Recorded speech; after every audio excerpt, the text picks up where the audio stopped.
Welcome to The Explainer. Today, we're going to unpack a really powerful way to understand that inner voice, the one that sometimes seems to be working against you. This comes from Dr. Steve Peters, and his model has helped everyone from elite athletes to top executives get a handle on their minds. And today, we'll see how it can do the same for you. Let's just dive right in. Have you ever felt like you're actively sabotaging yourself? Like, you know exactly what you should do, but you end up doing the complete opposite. And then, of course, you regret it. Well, this happens to all of us, and the Chimp Paradox explains exactly why. To really get it, we need to explore a pretty wild idea. You don't just have one mind. Nope. Instead, I want you to picture your brain as a team of rivals, and they're all fighting for control inside your head. Now, at the center of this battle, you've got two main players. First, there's your human brain. That's the rational, logical you. It loves facts and just wants to live in a nice, peaceful society. But then there's your chimp. And the chimp is a totally impulsive, emotional machine that runs on pure feeling, gut instinct, and the laws of the jungle. So what exactly is this chimp, and why does it feel so powerful so often, just hijacking our best intentions? Let's break it down. This table right here, this really gets to the heart of the conflict. Your human thinks logically. It's looking for self-fulfillment, it wants to follow society's rules. Your chimp, though, it thinks emotionally, and it has a much, much more primitive agenda. Just survive. It operates on pure impulse. Fight, flight, or freeze. And that explains why it can totally overreact when your boss just wants to give you a little bit of feedback. And this leads us to the core idea of the whole book. Here's the deal. You didn't choose your chimp. It was basically given to you at birth. So you're not responsible for its emotional, impulsive nature. But, and this is the really important part, you are responsible for managing it. Just understanding that difference is the first huge step to taking back control. Okay, so we've met the human and the chimp. Now let's bring in the third player in your mind. This part, it's like the rule book, the memory bank that both of them check before they do anything. So, meet your computer. I want you to think of it like a super fast hard drive that's just storing all of your learned beliefs and past experiences. Before your human or your chimp acts, they check this computer for information, which means whatever you've got programmed in here has a massive influence on your behavior. And here's where things get really practical. The information in your computer isn't neutral. It's either helping you or it's hurting you.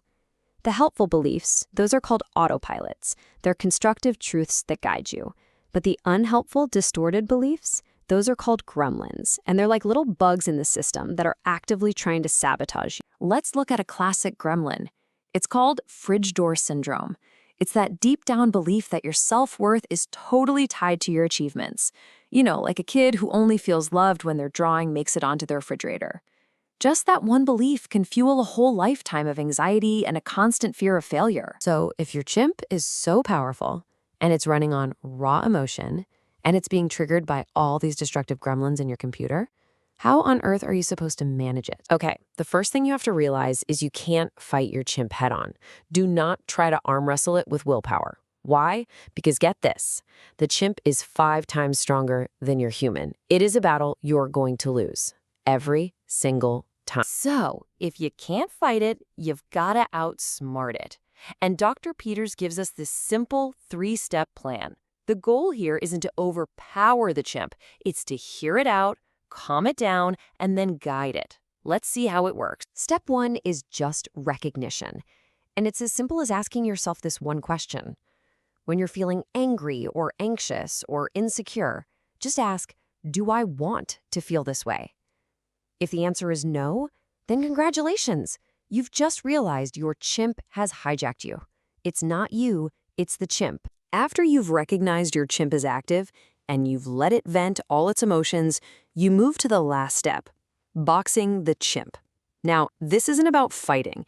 It's about calmly feeding it absolute truths that you've stored in your computer. You can see some really powerful ones here, like reminding it that, hey, life is not fair, or it's how you deal with things that matters. These objective facts, they're like a tranquilizer for the emotional chimp, and that allows your human to finally take back control. So we have a plan to manage our chimp. But what's the bigger picture here? This whole model, it's not just about managing bad moods. It goes so much deeper.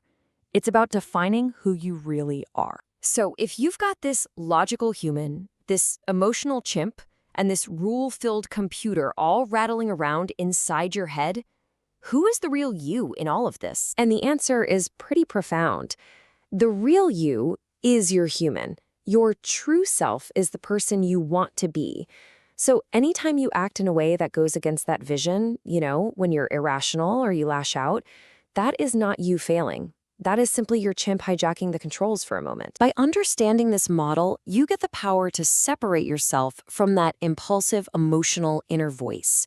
You can learn to manage it, you can reprogram your computer with helpful truths, and you can choose, moment by moment, to live as your best self. So I'll leave you with this. Your chimp is talking right now. What is it saying? And more importantly, what does your human have to say about it?